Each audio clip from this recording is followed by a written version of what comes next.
ਪੰਥਕ ਨਜ਼ਰ ਪ੍ਰੋਗਰਾਮ ਦੇਖ ਰਹੇ ਸਾਰੇ ਦਰਸ਼ਕਾਂ ਦਾ ਮੇਜਰ ਸਿੰਘ ਪੰਜਾਬੀ ਵੱਲੋਂ ਭਰਵਾਂ ਸਵਾਗਤ ਹੈ। ਤੇ ਗੱਲ ਕਰਾਂਗੇ ਅਸੀਂ ਸ਼੍ਰੀ ਗੁਰੂ ਗ੍ਰੰਥ ਸਾਹਿਬ ਦੀਆਂ ਹੋਈਆਂ ਬੇਅਦਬੀਆਂ ਅਤੇ ਉਹਨਾਂ ਦੇ ਚੱਲ ਰਹੇ ਇਨਸਾਫ ਦੇ ਸੰਘਰਸ਼ ਦੀਆਂ।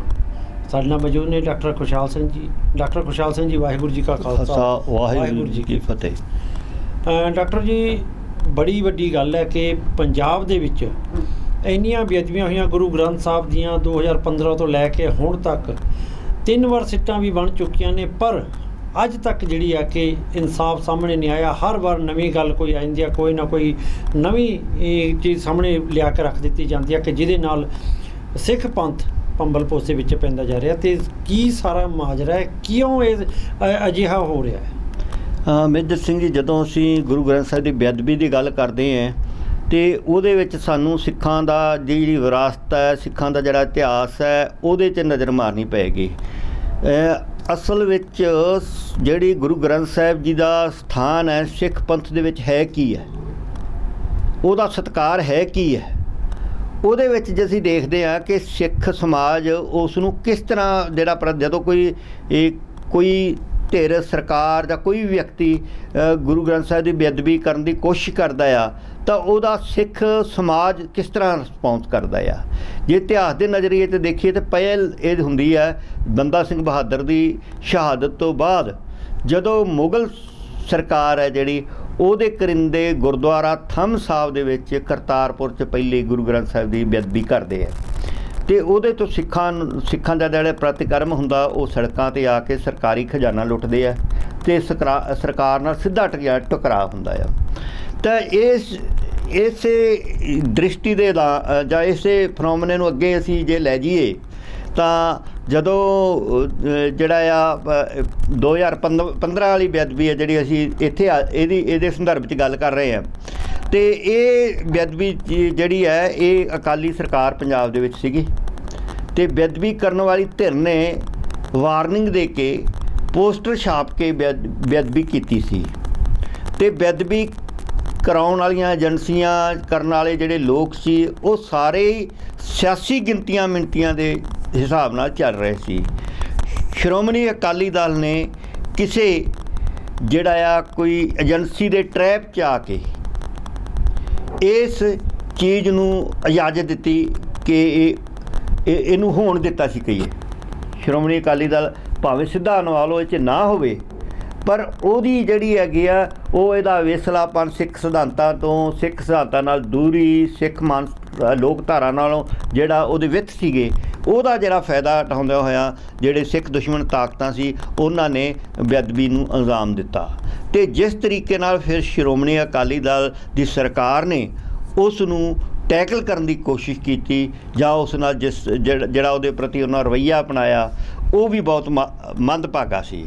ਕਿਉਂਕਿ ਇੰਨੇ ਦਿਨ ਹੋਣ ਤੋਂ ਬਾਵਜੂਦ ਕੋਈ ਕਾਰਵਾਈ ਨਾ ਕੀਤੀ ਤਾਂ ਉਲਟਾ ਸਗੋਂ ਜਿਹੜੇ ਲੋਕ ਉਹਦੇ ਨਾਲ ਜ਼ਿੰਮੇਵਾਰ ਸਮਝੇ ਜਾਂਦੇ ਸੀਗੇ ਉਹਨਾਂ ਨੂੰ ਅਕਾਲ ਤਖਤ ਤੋਂ ਦੀ ਜਿਹੜੀ ਹੈ ਅਥਾਰਟੀ ਦੀ ਦੁਰਵਰਤੋਂ ਕਰਦਿਆਂ ਹੋਇਆਂ ਉੱਥੋਂ ਜਿਹੜਾ ਹੁਕਮਨਾਮਾ ਉਹਦੇ ਜਿਹੜਾ ਸੰਪਰਦਾ ਦਾ ਮੁਖੀ ਸੀ ਰਾਮ ਰਹੀਮ, ਉਹਦੀ ਵਾਪਸੀ ਦਾ ਹੁੰਦਾ ਆ। ਅਤੇ ਪਹਿਲੀ ਵਾਰੀ ਸਿੱਖ ਸਮਾਜ ਹੈ ਏਡੇ ਵੱਡੇ ਪੱਧਰ 'ਤੇ ਘਰਾਂ ਤੋਂ ਬਾਹਰ ਆ ਕੇ ਜਿਹੜਾ ਆ ਉਹਦਾ ਪ੍ਰਤੀਕਰਮ ਕਰਦਾ ਆ। ਉਹਦੇ ਵਿੱਚ ਲੋਕਾਂ ਦੇ ਚੁਣੇ ਹੋਏ ਨੁਮਾਇੰਦੇ, ਲੋਕਾਂ ਦੇ ਪਬਲਿਕ ਬੰਦੇ ਆ ਜਿਹੜੇ ਉਹ ਲਗਭਗ ਮਹੀਨੇ ਦੇ ਲਗਭਗ ਜਿਹੜਾ ਆ ਉਹ ਲੋਕਾਂ ਦੇ ਵਿੱਚ ਜਾ ਨਹੀਂ ਸੀ ਸਕੇ। ਅਤੇ ਫਿਰ ਜਿਹੜਾ ਇਹ ਵਰਤਾਰਾ ਅੱਗੇ ਚੱਲਦਾ ਆ। ਅੱਗੇ ਚਲੋ ਉਹ ਸਰਕਾਰ ਨੇ ਵੀ ਜਿਹੜੇ ਆ ਉਹ ਜਿਸ ਤਰ੍ਹਾਂ ਦਾ ਉਹਨੂੰ ਲੋਕਾਂ ਨੇ 2017 ਦੇ ਵਿੱਚ ਸਬਕ ਸਿਖਾਤਾ ਸੀਗਾ, ਪਰੰਤੂ ਉਹ ਜਿਹੜੀਆਂ ਜਾਂਚ ਕਮੇਟੀਆਂ ਪਹਿਲਾਂ ਤਾਂ ਅਕਾਲੀ ਦਲ ਦੀ ਸਰਕਾਰ ਨੇ ਵੀ ਬਣਾਤੀ ਸੀ। ਅਤੇ ਇਹ ਜਿਹੜਾ ਮੁੱਦਾ ਆ ਇਹ ਸਿਆਸੀ ਜਿਹੜਾ ਰੰਗ ਫੜ ਗਿਆ ਸੀਗਾ ਅਤੇ ਇਹ ਸਾਰੀਆਂ ਹੀ ਧਿਰਾਂ ਇਹਦੇ 'ਤੇ ਸਿਆਸਤ ਵਿਰੋਧੀ ਧਿਰ ਵੀ ਅਤੇ ਜਿਹੜੀ ਉਸ ਸਮੇਂ ਦੀ ਸੱਤਾਧਾਰੀ ਧਿਰ ਸੀ ਉਸ ਨੇ ਸਿਆਸਤ ਕਰਨ ਦੀ ਕੋਸ਼ਿਸ਼ ਕੀਤੀ। ਜਿਹੜੀ ਸਿੱਖਾਂ ਦੀ ਸੰਵੇਦਨਸ਼ੀਲਤਾ ਸੀ ਇਸ ਮਸਲੇ ਦੇ ਉੱਤੇ, ਬੇਅਦਬੀ ਦੇ ਮਸਲੇ ਦੇ ਉੱਤੇ, ਉਹਦੇ ਉੱਤੇ ਸੰਜੀਦਗੀ ਜਾਂ ਅਸੀਂ ਕਹੀਏ ਠੀਕ ਜਿਹੜਾ ਰੁਖ ਨਹੀਂ ਅਪਣਾਇਆ, ਜਿਹਦਾ ਰਿਜ਼ਲਟ ਅੱਜ ਸਾਡੇ ਸਾਹਮਣੇ ਸਾਰਿਆਂ ਦੇ। ਡਾਕਟਰ ਖੁਸ਼ਹਾਲ ਸਿੰਘ ਜੀ, ਇੱਥੇ ਇੱਕ ਸਵਾਲ ਖੜਾ ਹੋ ਜਾਂਦਾ ਹੈ ਕਿ ਇਹ ਮੰਨਿਆ ਜਾਂਦਾ ਕਿ ਸ਼੍ਰੋਮਣੀ ਅਕਾਲੀ ਦਲ ਦੀ ਸਰਕਾਰ ਦੇ ਸਮੇਂ ਜਿਹੜਾ ਹੈ ਕਿ ਗੁਰੂ ਗ੍ਰੰਥ ਸਾਹਿਬ ਦੀਆਂ ਬੇਅਦਬੀਆਂ ਹੋਈਆਂ, ਪਰ ਉਸ ਤੋਂ ਬਾਅਦ ਜਦੋਂ ਵੀ ਚੋਣਾਂ ਆਈਆਂ ਤਾਂ ਕੈਪਟਨ ਅਮਰਿੰਦਰ ਸਿੰਘ ਦੇ ਵੱਲੋਂ ਇਹ ਗੱਲ ਕਹੀ ਗਈ ਕਿ ਅਸੀਂ ਫਟਾਫਟ ਜਿਹੜੇ ਆ ਕਿ 1 ਮਹੀਨੇ ਦੇ ਅੰਦਰ ਫੜ ਕੇ ਜਿਹੜੇ ਦੋਸ਼ੀਆਂ ਨੂੰ ਅਸੀਂ ਸਲਾਖਾਂ 'ਚ ਬੰਦ ਕਰ ਦਿਆਂਗੇ। ਉਸ ਤੋਂ ਬਾਅਦ ਚਰਨਜੀਤ ਸਿੰਘ ਚੰਨੀ ਦੀ ਸਰਕਾਰ ਆਈ, ਉਹਨਾਂ ਨੇ ਵੀ ਕਿਹਾ, ਪਰ ਉਸ ਤੋਂ ਬਾਅਦ ਜਿਹੜੀ ਆ ਕਿ ਹੁਣ ਆਪ ਦੀ ਭਗਵੰਤ ਸਿੰਘ ਮਾਨ ਦੀ ਜਿਹੜੀ ਕਿ ਸਰਕਾਰ ਹੈਗੀ ਆ, ਉਹਦੇ ਵਿੱਚ ਵੀ ਗੱਲ ਕੀਤੀ ਜਾ ਰਹੀ ਹੈ, ਉਹਦੇ ਵਿੱਚ ਵੀ ਹੁਣ ਸਿੱਟ ਜਿਹੜੀ ਆ ਕਿ ਸਾਹਮਣੇ ਪੇਸ਼ ਕੀਤੀ ਗਈ ਹੈ। ਪਰ ਇਸ ਤੋਂ ਪਹਿਲੋਂ ਜਦੋਂ ਸਿੱਟ ਦੇ ਮੈਂਬਰ ਕੁੰਵਰ ਵਿਜੇ ਪ੍ਰਤਾਪ ਸਿੰਘ ਜਦੋਂ ਆਪਣੀ ਪੁਲਿਸ ਦੀ ਨੌਕਰੀ ਕਰ ਸੀਗੇ, ਉਹ ਵਿੱਚ ਸੀਗੇ, ਅਤੇ ਜਦੋਂ ਹੁਣ ਉਹ ਗੱਲ ਕਰਨੀ ਚਾਹੀ ਉਹਨਾਂ ਨੇ ਵਿਧਾਨ ਸਭਾ ਦੇ ਵਿੱਚ ਤਾਂ ਉਹਨਾਂ ਨੂੰ ਬੋਲਣ ਨਹੀਂ ਦਿੱਤਾ ਗਿਆ, ਪਰ ਉਸ ਤੋਂ ਬਾਅਦ ਜਿਹੜੀ ਆ ਕਿ ਰਿਪੋਰਟ ਜਾਰੀ ਕਰ ਦਿੱਤੀ ਗਈ, ਪੇਸ਼ ਕਰ ਦਿੱਤੀ ਗਈ। ਇਹ ਸਾਰਾ ਕੀ ਖੇਲਿਆ ਜਾ ਰਿਹਾ? ਕਿਉਂ ਗੁਰੂ ਗ੍ਰੰਥ ਸਾਹਿਬ ਦੇ ਉੱਪਰ ਨਾਂ ਦੇ ਉੱਪਰ ਜਿਹੜੀਆਂ ਵੋਟਾਂ ਤਾਂ ਲਈਆਂ ਜਾਂਦੀਆਂ ਨੇ, ਪਰ ਇਨਸਾਫ ਦੇਣ ਦੀ ਵਾਰੀ ਆ ਕੰਨੀ ਕਤਰਾਈ ਜਾਂਦੀ ਆ? ਮੇਜਰ ਸਿੰਘ ਜੀ, ਇਹ ਜਿਹੜੀ ਪੰਜਾਬ ਦੀ ਬਿਊਰੋਕ੍ਰੇਸੀ ਹੈ, ਖਾਸ ਕਰਕੇ ਇਹ ਜਿਹੜੀ ਸਿੱਖ ਸੰਗਤ ਦੀ ਲੋਕਧਾਰਾ ਦੀ ਭਾਵਨਾ ਹੁੰਦੀ ਆ, ਉਹਨੂੰ ਸਮਝਣ ਦੇ ਵਿੱਚ ਫੇਲ ਰਹੀ ਹੈ ਕਾਫੀ ਚਿਰ ਤੋਂ। ਇੱਥੇ ਪ੍ਰੋਬਲਮ ਹੈ ਕਿ ਲੋਕ ਹੋਰ ਤਰ੍ਹਾਂ ਸੋਚਦੇ ਆ, ਸੰਗਤ ਹੋਰ ਤਰ੍ਹਾਂ ਸੋਚਦੀ ਹੈ, ਅਤੇ ਜਿਹੜੇ ਅਧਿਕਾਰੀ ਹੈ ਜਾਂ ਸਰਕਾਰੀ ਕਰਿੰਦੇ ਆ, ਉਹ ਇੱਕ ਆਪਣੇ ਪੁਰਾਣੇ ਤਰੀਕੇ ਨਾਲ ਮੱਖੀ ਤੇ ਮੱਖੀ ਜਿਹੜੀ ਆ ਉਹ ਮਾਰ ਰਹੇ ਨੇ। ਇਹੀ ਹੋਇਆ ਕਿ ਅਮਰਿੰਦਰ ਸਿੰਘ ਦੀ ਸਰਕਾਰ ਨੇ ਵੀ ਇਸ ਜਿਹੜਾ ਇਸ਼ੂ ਹੈ ਉਹਨੂੰ ਚੱਲਦਾ ਰੱਖਿਆ। ਇਸ ਜਿਹੜਾ ਗੁਰੂ ਗ੍ਰੰਥ ਸਾਹਿਬ ਦੀ ਬੇਅਦਬੀ ਦਾ ਇਸ਼ੂ ਹੈ, ਇਹਨੇ 2 ਸਰਕਾਰਾਂ ਦੀ ਬਲੀ ਤਾਂ ਲੈ ਲਈ ਹੈ, ਤੀਜੀ ਸਰਕਾਰ ਹੁਣ ਚੱਲ ਰਹੀ ਹੈ। ਇਹ ਜੇਕਰ ਲੋਕਾਂ ਦੀਆਂ ਭਾਵਨਾ ਅਨੁਸਾਰ ਇਹ ਸਰਕਾਰ ਵੀ ਨਾ ਚੱਲੀ, ਇਹਨੂੰ ਵੀ ਇਹਦਾ ਜਿਹੜਾ ਮੁੱਲ ਤਾਰਨਾ ਪਏਗਾ, ਕਿਉਂਕਿ ਪੰਜਾਬ ਦਾ ਬੱਚਾ ਜਾਣਦਾ ਆ ਕਿ ਇਸ ਬੇਅਦਬੀ ਦੇ ਪਿੱਛੇ ਦੋਸ਼ੀ ਕੌਣ ਸੀ, ਕਿਹਨਾਂ ਨੇ ਬੇਅਦਬੀ ਕਰਾਈ, ਤਾਂ ਲੋਕਾਂ ਨੇ ਉਹਨਾਂ ਨੂੰ ਸਜ਼ਾ ਵੀ ਦਿੱਤੀ ਹੈ। ਉਹ ਲੋਕਾਂ ਦੀਆਂ ਨਜ਼ਰਾਂ 'ਚੋਂ ਡਿੱਗ ਵੀ ਪਏ ਆ ਲੋਕ। ਉਹ ਸਿਆਸੀ ਲੋਕ ਕਿੱਥੇ ਨੇ ਜਿਨ੍ਹਾਂ ਨੇ ਗੁਰੂ ਗ੍ਰੰਥ ਸਾਹਿਬ ਦੀ ਬੇਅਦਬੀ ਕਰਵਾਈ ਸੀ? ਤਾਂ ਦੂਜੀ ਧਿਰ ਸੀ ਜਿਹਨੇ ਬੇਅਦਬੀ ਦੇ ਨਾਂ 'ਤੇ ਝੂਠੇ ਲਾਰੇ ਲਾਏ ਸੀ ਸੰਗਤਾਂ ਨੂੰ, ਥਾਂ ਤੇ ਜਾ ਕੇ ਵਾਅਦੇ ਕੀਤੇ ਲੋਕਾਂ ਦੇ ਵਿੱਚ। ਜਦੋਂ ਬਰਗਾੜੀ ਵਾਲਾ ਮੋਰਚਾ ਚੱਲਿਆ ਸੀ, ਉੱਥੇ ਜਾ ਕੇ ਗੁਰੂ ਗ੍ਰੰਥ ਸਾਹਿਬ ਜੀ ਹਜ਼ੂਰੀ ਵਿੱਚ ਖੜ ਕੇ ਕਸਮਾਂ ਖਾ ਕੇ ਜਿਹੜੀ ਆ ਉਹ ਸੰਗਤਾਂ ਨੂੰ ਕਿਹਾ ਕਿ ਇਨਸਾਫ ਦੇਵਾਂਗੇ, ਇਨਸਾਫ ਨਹੀਂ ਜਿਹੜੇ ਉਸ ਨੂੰ ਦਵਾ ਸਕੇ, ਅਤੇ ਉਹਦੀਆਂ ਆਪਣੀਆਂ ਉਹਨਾਂ ਦੀਆਂ ਮਜਬੂਰੀਆਂ ਹੋਣਗੀਆਂ। ਹੁਣ ਆ ਗਈ ਸਾਡੀ ਇਸ ਵਾਲੀ ਜਿਹੜੀ ਹੁਣ ਭਗਵੰਤ ਮਾਨ ਦੀ ਸਰਕਾਰ ਹੈ, ਇਹਨਾਂ ਨੇ ਵੀ ਇਹ ਕਿਹਾ ਸੀਗਾ ਕਿ ਅਸੀਂ ਗੁਰੂ ਗ੍ਰੰਥ ਸਾਹਿਬ ਦੀ ਬੇਅਦਬੀ ਦਾ ਜਿਹੜਾ ਮਸਲਾ ਕੁਝ ਹਫ਼ਤੇ ਦੇ ਵਿੱਚ ਹੀ ਜਿਹੜੀ ਹੱਲ ਕਰ ਦਿਆਂਗੇ। ਪਰੰਤੂ ਅਸੀਂ ਦੇਖ ਰਹੇ ਹਾਂ ਪਿਛਲੇ ਸਮੇਂ ਦੇ ਵਿੱਚ ਜਿਸ ਤਰ੍ਹਾਂ ਸਰਕਾਰ ਨੇ ਹੋਰ ਜਿਹੜੇ ਸਮਾਜਿਕ ਇਸ਼ੂ ਸੀ ਉਹਨਾਂ ਦੇ ਉੱਤੇ ਟਾਲਾ ਵੱਟਿਆ ਜਾਂ ਡੰਗ ਟਪਾਊ ਨੀਤੀ ਹੈ, ਤਾਂ ਉਸ ਦੇ ਸੰਬੰਧੀ ਗੁਰੂ ਗ੍ਰੰਥ ਸਾਹਿਬ ਜੀ ਦਾ ਜਿਹੜਾ ਸਤਿਕਾਰ ਜਾਂ ਬੇਅਦਬੀ ਦਾ ਇਸ਼ੂ ਹੈ, ਉਹਦੇ ਉੱਤੇ ਵੀ ਸਰਕਾਰ ਦਾ ਜਿਹੜਾ ਇਸ਼ੂ ਹੈ ਉਹ ਇਸ ਤਰ੍ਹਾਂ ਦਾ ਹੀ ਹੈ, ਡੰਗ ਟਪਾਊ। ਜਿਹੜੀ ਹੁਣ ਸਿੱਟ ਨੇ ਦਿੱਤੀ ਹੈਗੀ ਹੈ, ਰਿਪੋਰਟ ਦਿੱਤੀ ਹੈ, ਉਹਦੇ ਵਿੱਚ ਉਹ ਲੋਕਾਂ ਦੀਆਂ ਭਾਵਨਾ ਦੇ ਬਿਲਕੁਲ ਉਲਟ ਹੈ। ਉਹ ਜਿਹਨੂੰ ਸਾਰਾ ਪੰਜਾਬ, ਸਾਰੀ ਸਿੱਖ ਸੰਗਤ ਦੋਸ਼ੀ ਮੰਨ ਕੇ ਸਜ਼ਾ ਦੇ ਚੁੱਕੀ ਹੈ, ਜਿਹਨੂੰ ਪੰਜਾਬ ਦੇ ਵਿੱਚ ਜਿਨ੍ਹਾਂ ਦਾ ਜਿਹੜਾ ਆ ਉਹ ਇੱਕ ਸੀਗੇ ਸਿਆਸੀ ਆਧਾਰ ਇੱਕ ਕਿਸਮ ਦਾ ਖਤਮ ਹੋ ਚੁੱਕਿਆ, ਲੋਕਾਂ ਦਾ ਸੰਗਤਾਂ ਦੀਆਂ ਨਜ਼ਰਾਂ 'ਚੋਂ ਡਿੱਗ ਚੁੱਕੇ ਆ, ਉਹਨਾਂ ਨੂੰ ਅਤੇ ਪਲੱਸ ਜਿਹੜੇ ਇਹਦੇ ਵਿੱਚ ਅਧਿਕਾਰੀ ਸੀਗੇ ਪੁਲਿਸ ਦੇ ਤਾਂ ਹੋਰ ਜਿਹੜੇ ਦੋਸ਼ੀ ਬਣਦੇ ਆ, ਉਹਨਾਂ ਸਾਰਿਆਂ ਨੂੰ ਬਰੀ ਕੀਤਾ ਗਿਆ। ਜਿਹੜੀ ਪਿਛਲੇ ਦਿਨਾਂ ਦੇ ਵਿੱਚ ਰਿਪੋਰਟ ਜਿਹੜੀ ਹੈ ਉਹ ਜਾਰੀ ਕੀਤੀ ਗਈ ਹੈ। ਤਾਂ ਇਸ ਰਿਪੋਰਟ ਦਾ ਵੀ ਕੋਈ ਕਿਸੇ ਸਿੱਖ ਸੰਗਤਾਂ ਵੱਲੋਂ ਇਹ ਸਵੀਕਾਰੀ ਜਾਏਗੀ, ਇਹ ਤਾਂ ਸੰਭਵ ਹੀ ਨਹੀਂ। ਜਿੰਨਾ ਚਿਰ ਤੱਕ ਇਨਸਾਫ, ਸਰਕਾਰ ਦਾ ਵੱਡਾ ਇਹ ਫਰਜ਼ ਬਣਦਾ ਹੈ ਕਿ ਉਹ ਲੋਕਾਂ ਨੂੰ ਇਨਸਾਫ ਦੇਵੇ, ਲੋਕਾਂ ਦਾ ਹੱਕ ਬਣਦਾ ਹੈ ਕਿ ਉਹ ਆਪਣੇ ਬਾਰੇ ਸੱਚ ਜਾਣਨ। ਤੁਸੀਂ ਸਜ਼ਾ ਦੇਣੀ ਹੈ, ਉਹਨਾਂ ਨੂੰ ਮਾਫ ਕਰਨਾ ਹੈ, ਜਿਹੜਾ ਸਰਕਾਰ ਦੇ ਅਧਿਕਾਰ ਖੇਤਰ 'ਚ ਆਉਂਦਾ ਆ। ਪਰ ਲੋਕਾਂ ਸੱਚੀ ਰਿਪੋਰਟ, ਕੋਈ ਵਾਈਟ ਪੇਪਰ, ਕੋਈ ਇਸ ਤਰ੍ਹਾਂ ਸਾਰਾ ਕੁਝ ਲੋਕ ਚਾਹੁੰਦੇ ਆ ਕਿ ਸੱਚ ਸਾਹਮਣੇ ਆਵੇ। ਤਾਂ ਸਰਕਾਰਾਂ, 3 ਸਰਕਾਰਾਂ ਜਿਹੜੀਆਂ ਹੁਣ ਤੱਕ ਹੋਈਆਂ ਨੇ, ਉਹ ਸਰਕਾਰਾਂ ਪਰਦੇ ਪਾਉਣ ਦਾ ਕੰਮ ਕਰਦੀਆਂ ਆ ਰਹੀਆਂ ਪਿਛਲੇ ਸਮੇਂ ਦੇ ਵਿੱਚ। ਉਹਦਾ ਇੱਕ ਕਾਰਨ ਜੋ ਕੁਝ ਮਰਜ਼ੀ ਹੋਣ, ਪਰ ਇਹ ਇੱਕ ਸਪਸ਼ਟ ਗੱਲ ਹੈ ਕਿ ਜਿਹੜਾ ਹੁਣ ਪਿਛਲੇ ਦਿਨਾਂ ਦੇ ਵਿੱਚ ਜੇ ਕੁੰਵਰ ਪ੍ਰਤਾਪ ਦੀ ਗੱਲ ਕੀਤੀ ਆ, ਕੁੰਵਰ ਪ੍ਰਤਾਪ ਨੇ ਜਿਸਨੇ ਕੰਮ ਕੀਤਾ, ਉਹਨੇ ਜਿੰਨੀ ਉਂਗਲ ਧਰੀ ਹੈ, ਜਿਹੜੀ ਨਿਸ਼ਾਨਦੇਹੀ ਕੀਤੀ, ਉਸ ਪਾਸੇ ਵੱਲ ਕੀਤੀ ਸੀ ਜਿੱਥੇ ਸਿੱਖ ਸੰਗਤ ਚਾਹੁੰਦੀ ਹੈ, ਲੋਕ ਚਾਹੁੰਦੇ ਹੈ। ਪਰੰਤੂ ਉਸ ਸਮੇਂ ਵੀ ਅਤੇ ਅੱਜ ਵੀ ਜਿਹੜੇ ਸਰਕਾਰਾਂ ਨੇ ਦੇ ਵਿੱਚ ਕਾਰਜਸ਼ੀਲ ਲੋਕ ਨੇ, ਉਹ ਇਸ ਮਸਲੇ ਨੂੰ ਹੁਣ ਹੱਲ ਨਹੀਂ ਕਰਨਾ ਚਾਹੁੰਦੇ, ਇਸ ਨੂੰ ਲਮਕਾਉਣਾ ਚਾਹੁੰਦੇ ਆ। ਅਗਲੀਆਂ ਇਲੈਕਸ਼ਨਾਂ 'ਚ ਜਾ ਕੇ ਉਹਦਾ ਜਿਹੜਾ ਆ ਸਿਆਸੀ ਬੈਨੀਫਿਟ ਲੈਣਾ ਚਾਹੁੰਦੇ ਆ, ਅਤੇ ਉਹ ਕਿੰਨਾ ਕੁ ਹੋ ਪਾਏਗਾ ਕਿ ਇਹ ਜਿਹੜਾ ਇੱਕ ਖੱਡਾ ਗੁਰੂ ਗ੍ਰੰਥ ਸਾਹਿਬ ਦੀ ਬੇਅਦਬੀ ਤੋਂ ਬਾਅਦ ਸਿਆਸੀ ਤੌਰ 'ਤੇ ਇਹ ਪੱਟ ਲਿਆ ਇਹਨਾਂ ਦੇ ਵਿੱਚ ਕਿਹੜੀਆਂ ਧਿਰਾਂ ਨੇ ਆ ਕੇ ਡਿੱਗਣਾ ਹੈ, ਇਹ ਆਉਣਾ ਸਮਾਂ ਦੱਸੂਗਾ। ਡਾਕਟਰ ਖੁਸ਼ਹਾਲ ਸਿੰਘ ਜੀ, ਇਹ ਆਪਾਂ ਗੱਲ ਕਰ ਰਹੇ ਹਾਂ ਗੁਰੂ ਗ੍ਰੰਥ ਸਾਹਿਬ ਜੀ ਦੀਆਂ ਪੰਜਾਬ ਤੇ ਪੰਜਾਬ ਤੋਂ ਬਾਹਰ ਅਲੱਗ-ਅਲੱਗ ਥਾਵਾਂ 'ਤੇ ਹੋ ਰਹੀਆਂ ਬੇਅਦਬੀਆਂ ਦੇ ਮਸਲੇ ਦੇ ਉੱਪਰ। ਪਰ ਜੇ ਦੇਖੀਏ ਤਾਂ ਦੂਜੇ ਪਾਸੇ ਇੱਕ ਇਸ ਤੋਂ ਵੀ ਇਸੇ ਤਰ੍ਹਾਂ ਬਹੁਤ ਵੱਡਾ ਮਸਲਾ ਹੈ ਕਿ ਜਿਹੜਾ ਸ਼੍ਰੋਮਣੀ ਗੁਰਦੁਆਰਾ ਪ੍ਰਬੰਧਕ ਕਮੇਟੀ ਦੀ ਰਹਿਨੁਮਾਈ ਦੇ ਵਿੱਚ ਹੋਇਆ ਕਿ 328 ਸਰੂਪ ਗੁਰੂ ਗ੍ਰੰਥ ਸਾਹਿਬ ਜੀ ਦੇ ਜਿਹੜੇ ਅਲੋਪ ਹੋਏ ਨੇ, ਗੁੰਮ ਹੋਏ ਨੇ ਜਾਂ ਕਿੱਥੇ ਗਏ ਨੇ, ਉਹਨਾਂ ਦਾ ਵੀ ਅੱਜ ਤੱਕ ਕੋਈ ਗੱਲਬਾਤ ਨਹੀਂ ਹੋ ਰਹੀ। ਉਹਦੇ 'ਤੇ ਸ਼੍ਰੋਮਣੀ ਕਮੇਟੀ ਨੂੰ ਕਿਸ ਨਜ਼ਰੀਏ ਦੇ ਨਾਲ ਤੇ ਜਾਂ ਕਿਸ ਕਟਹਿਰੇ ਦੇ ਵਿੱਚ ਸੰਗਤ ਦੇ ਵਿੱਚ ਖੜਾ ਕੀਤਾ ਜਾਣਾ ਚਾਹੀਦਾ? ਮੇਜਰ ਸਿੰਘ ਜੀ, ਪਹਿਲੀ ਗੱਲ ਤਾਂ ਇਹ ਲੋਕ ਬੇਉਮੀਦੇ ਹੋਏ ਕਿਉਂ? ਜੇਕਰ ਸ਼੍ਰੋਮਣੀ ਗੁਰਦੁਆਰਾ ਪ੍ਰਬੰਧਕ ਕਮੇਟੀ ਜਾਂ ਸ਼੍ਰੋਮਣੀ ਅਕਾਲੀ ਦਲ ਆਪਣਾ ਫਰਜ਼ ਪਛਾਣ ਕੇ ਇਸ ਪਾਸੇ ਕੋਈ ਹਿਰਦੇ 'ਚੋਂ ਮਾਫੀ ਵੀ ਮੰਗ ਲੈਂਦਾ, ਹੋ ਸਕਦਾ ਮਸਲਾ ਕਿਸੇ ਪਾਸੇ ਲੱਗਦਾ, ਪਰੰਤੂ ਉਹਨਾਂ ਧਿਰਾਂ ਵੱਲੋਂ ਬੜੀ ਢੀਠਤਾਈ ਨਾਲ ਜਿਹੜਾ ਰੋਲ ਅਦਾ ਕੀਤਾ ਗਿਆ। ਸ਼੍ਰੋਮਣੀ ਗੁਰਦੁਆਰਾ ਪ੍ਰਬੰਧਕ ਕਮੇਟੀ ਵੱਲੋਂ ਇੱਕ ਵੀ ਮਤਾ ਗੁਰੂ ਗ੍ਰੰਥ ਸਾਹਿਬ ਦੀ ਬੇਅਦਬੀ ਦੇ ਬਾਰੇ ਨਹੀਂ ਪਿਆ।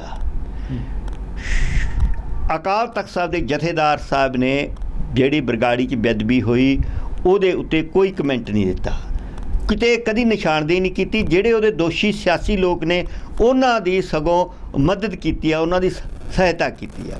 ਹੁਣ ਆ ਜਿਹੜੀਆਂ ਬੇਅਦਬੀਆਂ ਦੀ ਤੁਸੀਂ ਗੱਲ ਕਰਦੇ ਹੋ, ਉਹਦੇ ਵਿੱਚ ਵੀ ਇਹਨਾਂ ਨੇ ਇੱਕ ਕਮੇਟੀ ਬਣਾ ਕੇ ਈਸ਼ਰ ਸਿੰਘ ਹੈਦਰਾਬਾਦ ਵਾਲਿਆਂ ਦੀ, ਅਤੇ ਉਹ ਸਾਰਾ ਕੁਝ ਸੱਚ ਨੂੰ ਦੱਬਣ ਦਾ ਜਿਹੜਾ ਯਤਨ ਕੀਤਾ ਗਿਆ। ਪਹਿਲਾਂ ਬੜਾ ਡਰਾਮਾ ਕੀਤਾ ਗਿਆ ਕਿ ਅਸੀਂ ਸਖਤ ਹੋਵਾਂ, ਬਹੁਤ ਅਸੀਂ ਕਾਰਵਾਈ ਕਰਾਂਗੇ, ਤਾਂ ਬਾਅਦ ਵਿੱਚ ਸਾਰੀ ਸੰਗਤ ਨੇ ਦੇਖਿਆ ਜੋ ਕੁਝ ਹੋਇਆ ਉਸ ਤੋਂ ਪਾਸਾ ਵੱਟ ਲਿਆ ਗਿਆ ਸੀ। ਸੋ ਹੁਣ ਜਿਹੜੀਆਂ ਬੇਅਦਬੀਆਂ ਜਿਨ੍ਹਾਂ ਲੋਕਾਂ ਨੇ ਕੀਤੀਆਂ, ਉਹਨਾਂ ਦੇ ਕੋਲ ਹੀ ਜਿਹੜੀ ਆ ਸਤਾਇਆ ਸ਼੍ਰੋਮਣੀ ਗੁਰਦੁਆਰਾ ਪ੍ਰਬੰਧਕ ਕਮੇਟੀ ਦੀ। ਸਰਕਾਰ ਦੇ ਵੀ ਇੰਟਰਸਟ ਇਹੀ ਨੇ ਕਿ ਉਹਨਾਂ ਦੇ ਨਾਲ ਭਿਆਲੀ ਪਾ ਕੇ ਯਾਰੀ ਪਗਾਈ ਜਾਵੇ, ਤਾਂ ਉਹਦੇ ਵਿੱਚ ਸਿੱਖ ਸੰਗਤਾਂ ਲਈ ਬੜਾ ਔਖਾ ਹੋ ਗਿਆ ਇਨਸਾਫ ਲੈਣਾ। ਅਤੇ ਇਹ ਇਨਸਾਫ ਹੈ ਜਿਹੜਾ ਇਹਨੂੰ ਡਿਨਾਈ ਕੀਤਾ ਜਾ ਰਿਹਾ ਲਗਾਤਾਰ, ਅਤੇ ਇਹ ਜਿਹੜਾ ਬਹੁਤ ਮਾੜਾ ਹੈਗਾ ਆ। ਇਹ ਰੁਝਾਨ ਹੈ ਜਿਹੜਾ ਅਸੀਂ ਸਾਰੇ ਪਾਸੇ ਦੇਖ ਰਹੇ ਹਾਂ। ਇਹਦਾ ਜਿਹੜਾ ਕੋਈ ਨਾ ਕੋਈ ਸਿੱਖ ਸੰਗਤ ਹੈ ਜਿਹੜੇ ਪਹਿਲਾਂ ਵੀ ਇਹ ਇਸ਼ੂ ਜਿਹੜਾ ਹੱਲ ਕਰਨ ਦੀ ਯਤਨ ਕੀਤਾ ਉਹਨਾਂ ਨੇ, ਪਰ ਮੈਨੂੰ ਨਹੀਂ ਲੱਗਦਾ ਕਿ ਗੁਰੂ ਗ੍ਰੰਥ ਸਾਹਿਬ ਦੀ ਬੇਅਦਬੀ ਨੂੰ ਲੈ ਕੇ ਸਿੱਖ ਸੰਗਤ ਨੇ ਤਾਂ ਨੂੰ ਕੋਈ ਕਿਸੇ ਜਾਂਚ 'ਤੇ ਨਹੀਂ, ਉਹਨਾਂ ਨੂੰ ਪਤਾ ਆ ਕਿੰਨੇ ਰਿਪੋਰਟ ਜਿਹੜਾ ਕੀਤਾ, ਦੋਸ਼ੀ ਕੌਣ ਹੈ। ਇਸੇ ਕਰਕੇ ਉਹਨਾਂ ਦਾ ਜਿਹੜਾ ਆ ਉਹਨਾਂ ਨੂੰ ਸਿੱਖ ਸੰਗਤਾਂ ਨੇ ਆਪਣੇ ਵੱਲੋਂ ਬਣਦੀ ਸਜ਼ਾ ਜਿਹੜੀ ਉਹ ਦੇ ਦਿੱਤੀ ਹੈ। ਅਤੇ ਹਾਂਜੀ ਡਾਕਟਰ ਸਾਹਿਬ ਜੀ, ਇੱਥੇ ਆਪਣਾ ਇੱਕ ਗੱਲ ਇਹ ਵੀ ਆਉਂਦੀ ਹੈ, ਇੱਕ ਬੜਾ ਵੱਡਾ ਸਵਾਲ ਖੜਾ ਹੁੰਦਾ ਕਿ ਜਿੱਥੇ ਗੱਲ ਹੋਈ ਹੈ ਕਿ ਸ਼੍ਰੋਮਣੀ ਗੁਰਦੁਆਰਾ ਪ੍ਰਬੰਧਕ ਕਮੇਟੀ ਅਤੇ ਸ਼੍ਰੋਮਣੀ ਅਕਾਲੀ ਦਲ ਦੀ ਨਲਾਇਕੀ ਕਾਰਨ ਗੁਰੂ ਗ੍ਰੰਥ ਸਾਹਿਬ ਜੀ ਦੇ ਬੇਅਦਬੀ ਕਰਨ ਵਾਲੇ ਦੋਸ਼ੀਆਂ ਨੂੰ ਅੱਜ ਤੱਕ ਸਜ਼ਾ ਨਹੀਂ ਮਿਲ ਸਕੀ। ਦੂਜੇ ਪਾਸੇ ਜੇ ਹੁਣ ਦੇਖਿਆ ਜਾਵੇ ਕਿ ਡੇਰਾ ਸਿਰਸਾ ਦੇ ਮੁਖੀ ਦਾ ਨਾਮ ਸਿੱਧਾ ਆਉਂਦਾ, ਉਹਦੇ ਜਿਹੜੇ ਨਾਲ ਜਿਹੜੇ ਉਹਦੇ ਪ੍ਰੇਮੀ ਨੇ ਉਹਨਾਂ ਦਾ ਨਾਮ ਵੀ ਆਉਂਦਾ, ਅਤੇ ਕਈ ਮਰ ਗਏ ਨੇ ਅਤੇ ਕਈ ਸਜ਼ਾ ਦੇ ਵਿੱਚ ਨੇ ਕਈ। ਪਰ ਇਹ ਗੱਲ ਬੜੀ ਇਸ ਟਾਈਮ ਜਿਹੜੀ ਕਿ ਲੋਕਾਂ ਦੇ ਚਰਚਾ ਦੇ ਵਿੱਚ ਆ ਗਈ ਹੈ ਕਿ ਸੁਨਾਰੀਆ ਜੇਲ੍ਹ 'ਚ ਬੰਦ ਜਿਹੜਾ ਡੇਰਾ ਸਿਰਸਾ ਦਾ ਮੁਖੀ ਸੀ ਉਹ ਬਹਿਰੂਪੀਆ ਬਾਹਰ ਆ ਗਿਆ। ਸੋ ਕੀ ਇਹ ਜਿਹੜੀ ਨਵੀਂ ਗੱਲ ਤਾਂ ਨਹੀਂ ਛੇੜ ਦਿੱਤੀ ਗਈ ਕਿ ਸ਼੍ਰੀ ਗੁਰੂ ਗ੍ਰੰਥ ਸਾਹਿਬ ਦੇ ਜਿਹੜੇ ਮਸਲੇ ਨੂੰ ਹੱਲ ਕਰਨਾ ਚਾਹੁੰਦੇ ਆ ਵੀ ਉਹਨੂੰ ਦੂਜੇ ਪਾਸੇ ਜਿਹੜਾ ਕਿ ਲਾ ਦਿੱਤਾ ਜਾਵੇ, ਵੀ ਉਹ ਕਿਸੇ ਤਰ੍ਹਾਂ ਫਿਰ ਉਹਨੂੰ ਠੰਡੇ ਬਸਤੇ 'ਚ ਪਾਉਣ ਦੀ ਕੋਸ਼ਿਸ਼ ਕੀਤੀ ਜਾਵੇ? ਵੇਖੋ ਮੇਜਰ ਸਿੰਘ ਜੀ, ਸਾਡਾ ਮਕਸਦ ਹੈ ਕਿ ਜਦੋਂ ਕੋਈ ਕ੍ਰਾਈਮ ਹੁੰਦਾ ਆ ਉਹਦਾ ਫਾਇਦਾ ਕਿਹਨੂੰ, ਕ੍ਰਾਈਮ ਦਾ ਤਾਂ ਇਹ ਹੈ ਕਿ ਉਹਦਾ ਲਾਭ ਕਿਹਨੂੰ ਹੁੰਦਾ ਆ। ਲਾਭ ਕਿਹੜੀ ਸਿਆਸੀ ਪਾਰਟੀ ਨੂੰ ਹੋਣਾ ਸੀ, ਕਿਉਂਕਿ ਸੱਚਾ ਸੌਦਾ ਆਪ ਤਾਂ ਇਲੈਕਸ਼ਨ ਲੜਦਾ ਨਹੀਂ, ਡੇਰਾ ਜਿਹੜਾ ਆ ਉਹਨੇ ਉਹ ਤਾਂ ਟੂਲ ਐਜ ਵਰਤਿਆ ਗਿਆ। ਉਹ ਜਿਹੜੇ ਬੰਦੇ, ਕਿਉਂਕਿ ਪੰਜਾਬ ਦੇ ਵਿੱਚ ਆਮ ਬੰਦਾ ਹੈ ਜਿਹੜਾ ਗੁਰੂ ਗ੍ਰੰਥ ਸਾਹਿਬ ਜੀ ਦਾ ਸਤਿਕਾਰ ਕਰਦਾ ਆ, ਉਹ ਬੇਅਦਬੀ ਕਰਨ ਵਾਲੀ ਘਟਨਾ ਦੇ ਵਿੱਚ ਵਰਤੇ ਜਾਣ ਤੋਂ ਗੁਰੇਜ਼ ਕਰਦਾ ਆ, ਅਤੇ ਉਹਨਾਂ ਦਾ ਸਿੱਖਾਂ ਨਾਲ ਇੱਕ ਟਕਰਾਅ ਚੱਲ ਰਿਹਾ ਸੀਗਾ। ਉਹ ਬੰਦੇ ਵਰਤੇ ਗਏ, ਕਿੰਨੇ ਵਰਤੇ ਅਤੇ ਕਿਹਦੇ ਲਾਭ ਲਈ ਵਰਤੇ, ਗੱਲ ਤਾਂ ਇਹਦੀ ਹੋਣੀ ਚਾਹੀਦੀ ਆ। ਇਹ ਸਪਸ਼ਟ ਹੈ ਕਿ ਸ਼੍ਰੋਮਣੀ ਅਕਾਲੀ ਦਲ ਦੀ ਉਦੋਂ ਜਿਹੜੀ ਹੈਗੀ ਸਰਕਾਰ ਹੈ, ਸ਼੍ਰੋਮਣੀ ਅਕਾਲੀ ਦਲ ਆਪਣੇ ਸਿੱਖ ਏਜੰਡੇ ਛੱਡ ਚੁੱਕਿਆ ਸੀਗਾ। ਉਹਨੂੰ ਆਪਣੀ ਪੋਲੀਟੀਕਲ ਮਜ਼ਬੂਤੀ ਲਈ ਇੱਕ ਧਿਰ ਦੀ ਜ਼ਰੂਰਤ ਸੀ, ਜਿਹਦੇ ਸਪਸ਼ਟ ਕਰ ਦਿੱਤਾ ਜਦੋਂ ਉਹਨਾਂ ਨੇ ਮਾफ़ ਕੀਤਾ ਉਹਨੂੰ ਆਪਣੀ ਸਰਕਾਰੀ ਕੋਠੀ 'ਚ ਜਾ ਕੇ। ਜੋ ਵੀ ਕੁਝ ਹੋਇਆ ਐਪੀਸੋਡ ਸਰਸੇ ਵਾਲੇ ਦਾ, ਉਹ ਜਿਹੜੀ ਧਿਰ ਉਹਦੇ 'ਤੇ ਦੋਸ਼ੀ ਹੈ ਉਹਨੂੰ ਪੋਲੀਟੀਕਲ ਫਾਇਦਾ ਜਾਂ ਨੁਕਸਾਨ ਹੋਣਾ ਸੀਗਾ, ਉਹ ਦੋਸ਼ੀ ਹੈ, ਉਹਨੇ ਕਰਾਈ ਹੈ। ਉਹ ਤਾਂ ਵਰਤੇ ਗਏ, ਡੇਰਾ ਪ੍ਰੇਮੀ ਨਹੀਂ ਵਰਤੇ ਜਾਂਦੇ, ਕੋਈ ਭਨਿਆਰੇ ਵਾਲਾ ਵਰਤਿਆ ਜਾਂਦਾ, ਇਹਦੀ ਥਾਂ ਤੇ ਕੋਈ ਹੋਰ ਲੱਭ ਲੈਂਦੇ। ਇਹ ਤਾਂ ਟੂਲ ਨੇ ਸਾਰੇ। ਜਿਹੜੇ ਬੰਦੇ, ਜਿਹੜੀ ਧਿਰ ਨੇ ਬੇਅਦਬੀ ਕਰਾਈ ਆਪਣੇ ਪੋਲੀਟੀਕਲ ਲਾਭ ਵਾਸਤੇ, ਸਿਆਸੀ ਵੋਟ ਬੈਂਕ ਵਾਸਤੇ, ਉਸ ਵੋਟ ਬੈਂਕ ਦੀ ਸਿਆਸਤ ਦੇ ਵੱਲ ਲੋਕ ਚਾਹੁੰਦੇ ਸੀ ਕਿ ਉਹ ਤਾਂ ਜਿਹੜਾ ਆਉਣਾ ਆ, ਪੁਲਿਸ ਨੇ ਜਿਹੜੀ ਵੀ ਕਾਰਵਾਈ ਕਰਨੀ ਹੈ, ਜਿਹੜੇ ਵੀ ਦੋਸ਼ੀ ਆ ਉਹਨਾਂ 'ਤੇ ਸਾਰਾ ਕੁਝ ਕੇਸ ਚੱਲਣਾ, ਉਹ ਤਾਂ ਲਾ ਦਾ ਇੱਕ ਆਪਣਾ ਇੱਕ ਜਿਹੜਾ ਆ ਪੜਾਅ ਆ ਜਿਹਨੇ ਪੂਰਾ ਕਰਨਾ ਆ। ਪਰੰਤੂ ਇਹਦੇ ਵਿੱਚ ਜਿਹੜੇ ਅਸਲ ਦੋਸ਼ੀ ਨੇ, ਸੰਗਤ ਚਾਹੁੰਦੀ ਹੈ ਕਿ ਉਹਨਾਂ ਦੇ ਨਾਂ ਨਸ਼ਰ ਹੋਣ, ਅਤੇ ਉਹਨਾਂ ਦੇ ਜਿਹੜੇ ਅਸਲ ਦੋਸ਼ੀ ਨੇ ਉਹਨਾਂ ਨੂੰ ਵਾਰ-ਵਾਰ ਜਿਹੜਾ ਆ ਬਚਾਇਆ ਜਾ ਰਿਹਾ। ਜਿੰਨੀਆਂ ਵੀ ਸਿੱਟਾਂ ਬਣੀਆਂ ਨੇ, ਜਿੰਨੇ ਵੀ ਇਨਕੁਆਇਰੀ ਕਮਿਸ਼ਨ ਬਿਠਾਏ ਆ, ਉਹ ਸਾਰੇ ਦੇ ਸਾਰੇ ਆ ਜਿਹੜੇ ਉਹ ਉਹਨਾਂ ਦਾ ਇੱਕੋ ਹੀ ਯਤਨ ਹੈ ਕਿ ਉਸ ਧਿਰ ਨੂੰ ਬਚਾਇਆ ਜਾਏ ਜਿਹਦੀ ਵੋਟ ਬੈਂਕ ਦੀ ਪੋਲੀਟਿਕਸ ਕਰਕੇ, ਸਿਆਸਤ ਕਰਕੇ ਇਹ ਬੇਅਦਬੀ ਦਾ ਜਿਹੜਾ ਆ ਘਿਨਾਉਣੀ ਕਾਰਵਾਈ ਕੀਤੀ ਗਈ ਹੈ।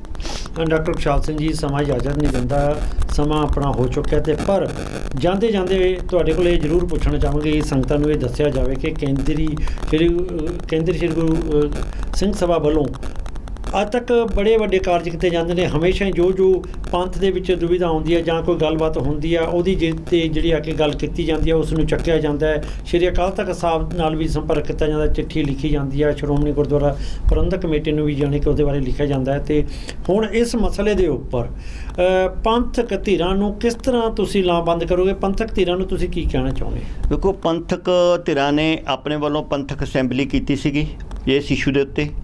ਉਹਦੇ ਵਿੱਚ ਇੱਕ ਜ਼ਿੰਮੇਵਾਰੀ ਲੱਗੀ ਸੀ ਸਾਡੀ ਸਾਰਿਆਂ ਦੀ ਕਿ ਅਸੀਂ ਵਾਈਟ ਪੇਪਰ ਤਿਆਰ ਕਰੀਏ। ਅਸੀਂ ਇਸ ਘਟਨਾ ਬਾਰੇ ਵਾਈਟ ਪੇਪਰ ਜਿਹੜਾ ਪੰਜਾਬੀ 'ਚ ਕੱਚਾ ਚਿੱਠਾ ਦੇ ਨਾਂ 'ਤੇ ਛਪਿਆ ਆ, ਉਹ ਕਈ ਹਜ਼ਾਰਾਂ ਦੀ ਗਿਣਤੀ 'ਚ ਅਸੀਂ ਛਾਪਿਆ ਆ। ਆਪਣੇ ਵੱਲੋਂ ਯਤਨ ਕੀਤਾ ਅਸੀਂ ਕਿ ਜਿਹੜੀਆਂ ਦੋਸ਼ੀ ਧਿਰਾਂ ਨੇ ਉਹਨਾਂ ਦੀ ਨਿਸ਼ਾਨਦੇਹੀ ਕੀਤੀ ਜਾਵੇ, ਅਤੇ ਅਸੀਂ ਪੰਥ ਨੂੰ ਅਵੇਅਰ ਕਰਦੇ ਹਾਂ ਕਿ ਸਰਕਾਰੀ ਰਿਪੋਰਟਾਂ ਦੀ ਬਜਾਏ ਉਹ ਪੰਥਕ ਧਿਰਾਂ ਦੀ ਰਿਪੋਰਟ 'ਤੇ ਜ਼ਿਆਦਾ ਵਿਸ਼ਵਾਸ ਕੀਤਾ ਜਾਵੇ।